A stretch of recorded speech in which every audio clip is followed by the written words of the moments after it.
New ইয়র্কে পহেলা বৈশাখের অনুষ্ঠান হচ্ছে, কি সুন্দর! হাতে বানানো পিঠা, নিজ হাতে রান্না করে সবাইকে খাইয়ে এত সুন্দর আয়োজন করেছেন আমাদের ভাবি। অসম্ভব সুন্দর, অনেক ভালো লাগছে। ওয়াও!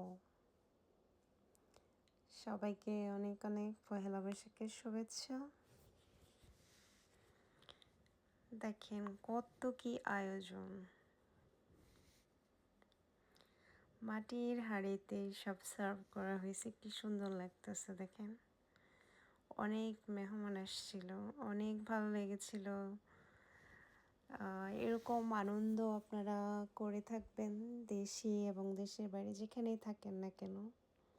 মন ভালো রাখার জন্য অবশ্যই আমরা এই ধরনের আয়োজন করব এবং নিজেকে ভালো রাখবো, সবাইকে ভালো রাখবো। আল্লাহ হাফেজ। সবাই অনেক অনেক ভালো থাকবেন। সবার জন্য অনেক দোয়া এবং ভালোবাসা। Thank you for watching.